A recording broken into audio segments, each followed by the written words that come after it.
Another massive video coming your way, guys. We've got the value picks for this year. Everyone over 400k that I think is going to score well and be a good pick for your starting team here in round one.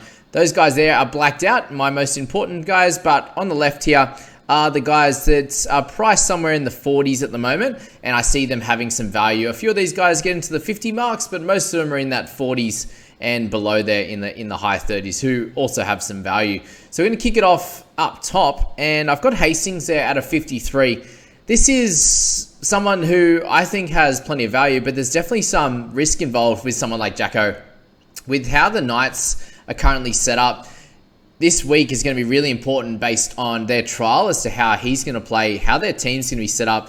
Are they actually going to complete well? Because that was the big thing. A lot of people are becoming off a few of these Knights players, but just be aware, guys, they did play a semi-full strength side, but a lot of the guys that were making errors were some of their youngsters. You know, Bailey Hodgson made a bunch of errors in amongst some really good plays, but you know, Hastings didn't even get to a kick. He got one kick, I think, in general play in that first 40 minutes. So really for him, there's definitely some worries, and it's more around the team. If the team can play well, I think Hastings is going to be fine. And the good thing this week is we get to see him and Ponga together. So we want to know that Hastings is going to be goal kicking. So this projection is based on him goal kicking, running the footy like he was. Looks like his foot's okay, but again, we'll find out. He did goal kick, which is good in that first trial, but he didn't have Ponga there, and there's some chat that Ponga will be that kicker. So if Hastings can come out, be the goal kicker this week, they can put a better performance together.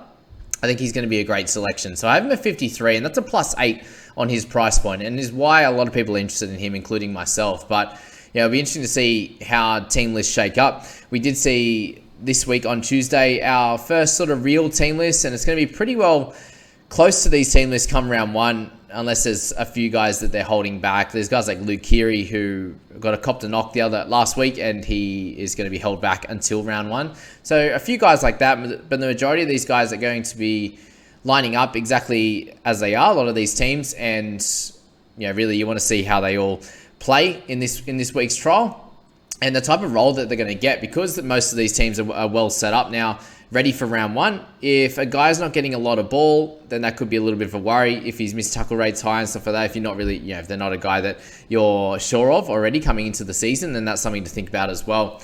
Jaden Braley comes from the same team. I have him at a 52 this year. I think that he clearly has a few points of value there. Priced at the 48.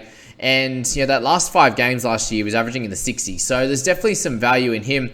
He's someone that can go a little bit hot and cold. He started awesomely in 2021 and did a great job all the way until that halfway. And then he injured his ACL at the end, unfortunately. So with him, there's definitely some upside in stretches. I know a bunch of people are actually interested in him at the start of the season. So I project him at a 52 across the season, but could average 60 in one point, could average 45 in another. That's what the data shows at the moment. And just depending how Knights play, if he can really direct them around the park, him and Hastings, I can see them both hitting that target, or maybe slightly better than that. But there is that slight worry that they could go, you know, Braley at about a 48 and Hastings at about a 49 or something like that, and they don't have a lot of value. So that's kind of the only risk in picking up those two guys. But definitely great options, and I'll reveal the all the types of guys on the right side who I suggest you should be picking up from round one in their order.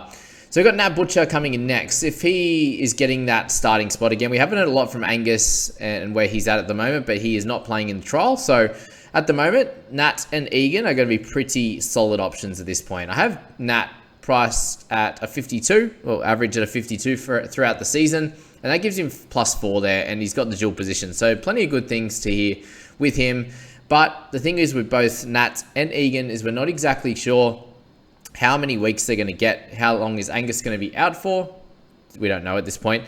And Satili's going to be back in a couple of months as well. So there's two there, and who's going to be dropped when Satili comes back? Is it going to be Egan? Is it going to be Nat? There's a few question marks there, and Nat priced a little bit higher than Egan shows that there's probably a slightly less value with him there, but still a solid player for you to look at in your side. Sammy Walker, I've got in at a 50 as well. So he's got a +5.5 I see on his average of 44.5 from last year, and where he's priced at there. I can see him having plenty of value in a really, really good Roosters side.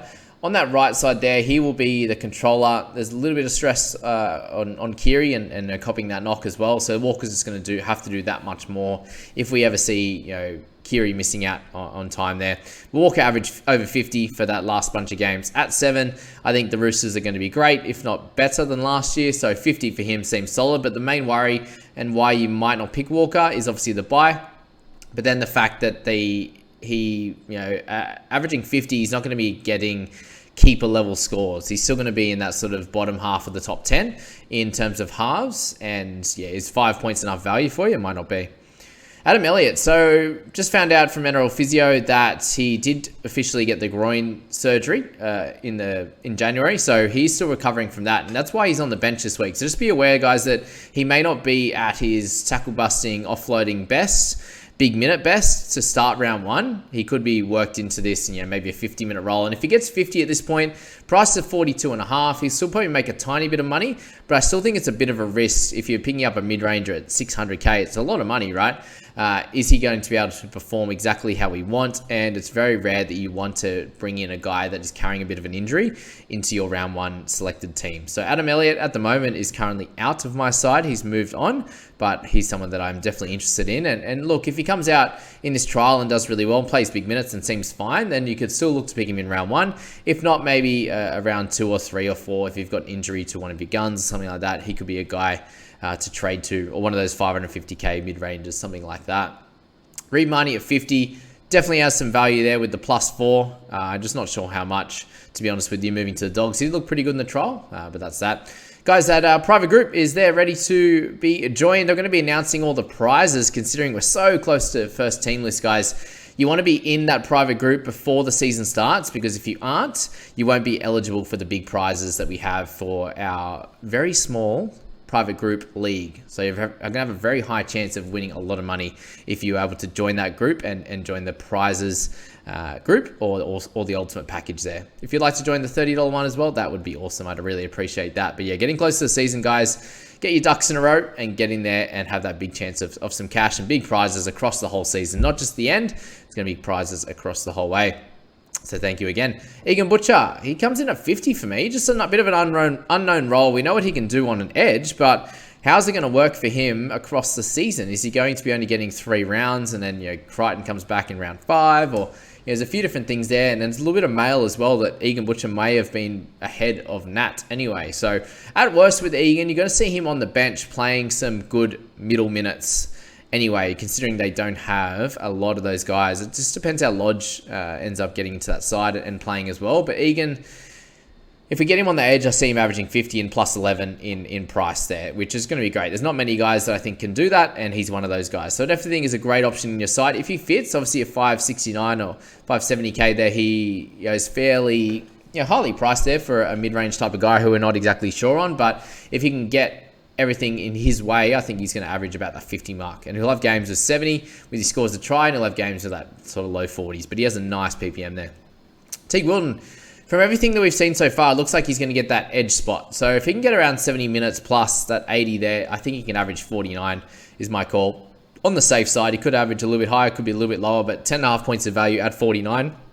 He's terrific, and he's in a 530, so not too bad at all. We've got a bunch of these guys in the 500s in this section. We've got Brandon Smith. You just have to get him in. I think he's a must-have just based on ownership and dual position and some value on his name there. In a pretty good team, a great team, I suggest, this year in the Roosters. So 48 is my average projection for him.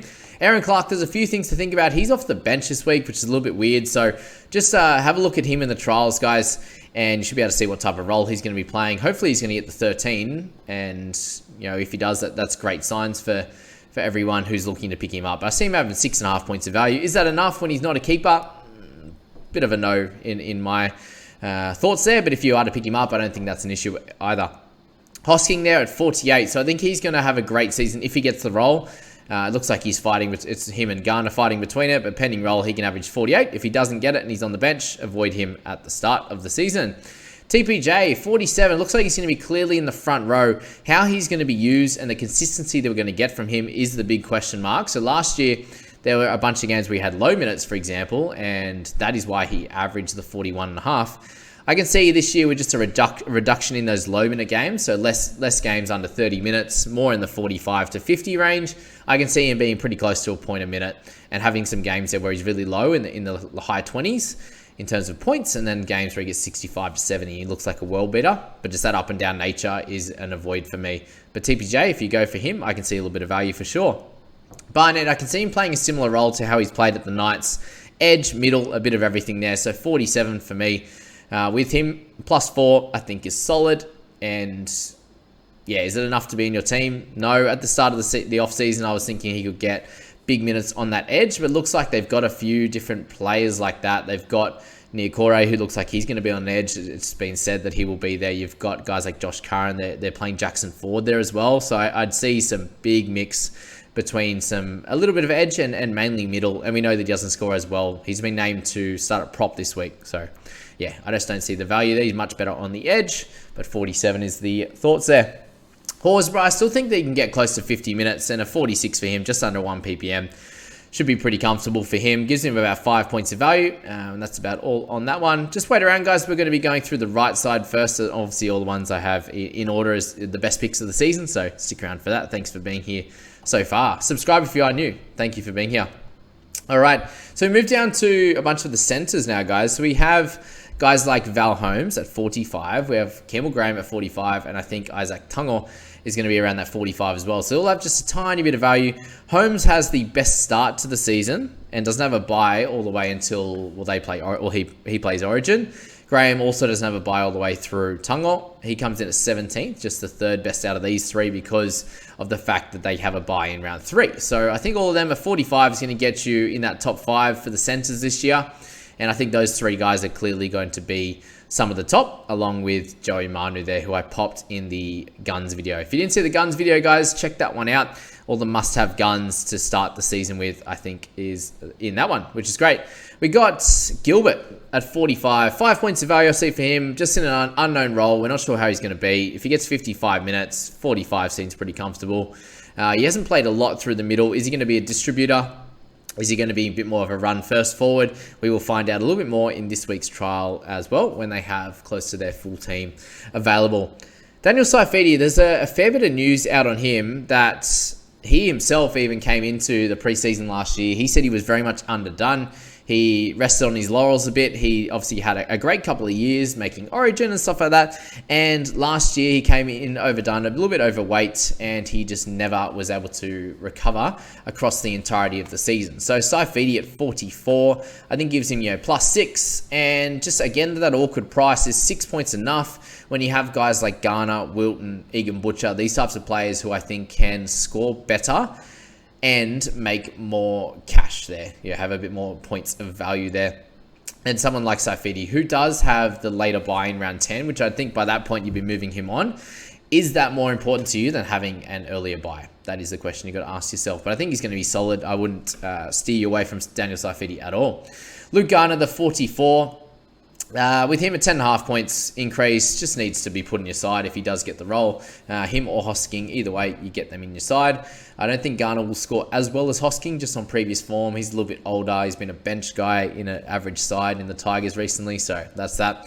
Brian To'o, I see him getting at 44 this year, so it's an improvement from last year. But you see he hasn't, apart from the 1 year in 2020 there, 21, where he scored amazingly well in the 50s. He hasn't been a huge scorer for us here. So 44, I think, is going to be solid. On that right side, we prefer him on the left, but let's see how much they go right here. Especially this week, we'll be able to see how they're going to play things a little bit, if they're going to split it both sides, or if To'o is going to be less injured and running well out of dummy half there. I hadn't actually upgraded Hopgood's score since his beautiful play over the weekend, but look, if we can get sort of that 50 minutes from him, he's probably a little bit higher than that, about a 46, just based on what we saw. He's an absolute freak. That's based on about a 50-minute roll, but there's every chance that he goes up, higher, 48 towards a 50, if he can get those big minutes. But it's a big question mark. At the start of the season, I think he's going to absolutely kill it. In big minutes, he should be getting in the 50s, but I think that the minutes will drop with Madison playing around that 60. Injuries is going to be the big factor. If he can get a bunch of them, then he's going to be somewhere in that 50 mark. If everything goes to plan, Madison's there, Campbell Gillard, Bolo there, I'd peg him at like that 50-ish sort of minutes, and then probably a little bit under that. Sorry, I hadn't changed his when I was going through earlier. But he's someone who's just a must-have. You'll see he's number 1 on our list there, which is great. So hope good there. That is that one. I'll fix that one up after the video. Johnson at 43. Look, I see some stretches there where he's going to be a 50 average guy. I see him carrying some injuries and rounding out to that 43, 44 type of range there. There's been a few guys that have spoken about him and talked him up a lot, and I can definitely see it. As I said, guys, there's going to be some ups, there's going to be some downs with him, but definitely some value to start off with. Potentially some more. Could potentially average 40 as well. Last year was his worst year in a long time. So, not very often that he does average under 50. But this could be the year that he comes out and, performs well, given he's, back in great fitness at home in New Zealand. I think he'll be solid. Isaiah Tass, I'm interested in for sure. Price at 37, a +5 for him would be pretty ideal, to be honest with you. And at 42, just puts him a little bit underneath all the top centers. So that's my biggest issue. If you're looking at Isaiah Tass, you could pick guys like Holmes, Graham, Tungo, Taylor May, these types of players in that sort of center and wing fullback that are probably going to average slightly more. They have a pretty tough start to the year as well. So it's a slight issue to start with him. I do like him across the season though, which I'm sure if you're watching most of my videos, you will know that there. So Isaiah Tass, solid one coming into this season. Lindsay Collins at 42. I see some upside for him, but I see plenty of risk as well. So probably one to avoid, given I don't see him averaging 7 points plus of value, and with the risks that he has in terms of head injuries and also other injuries in general to his body, I can see him missing some time, which is not what we want. Tanner Boyd, I see clear value with him at 8.5 points. 42, I think is pretty solid, safe average for Tanner. Get him in your sides. I think you just have to. The way that he looked on the weekend, he was solid. He did his job. And Titans are a team to score a lot of points. Their defense isn't great either, but points is great for him. If he can be okay in defense himself, then we'll be sweet. Stags, I see +4 for him. Easily in the low 40s. He could be anywhere from 41 to 45, but carries some risk as well with injuries and if he gets used. But he looked great on the weekend, so definitely something to think about with him. Ponga at 41, I think is going to be okay this year, but provides plenty of risk. Let's check him out on the weekend and see how he looks. Hopefully he is looking great for your side there. And then we move to Elliott Katoa. If he gets that spot, guys, lock him in. I see 9 points of value at a minimum, 40 average across the season. There'll be some games where he starts and gets good minutes, 50 plus minutes, 60 minutes, and there'll be games where I think he comes off the bench, depending how they want to play the game. So across the season, a 40. But if he gets that start to begin the year, I think he's going to have plenty of value and you need to get him in your side at that cheaper price in the mid 400s. Lockie Miller, I just see him as a must-have there.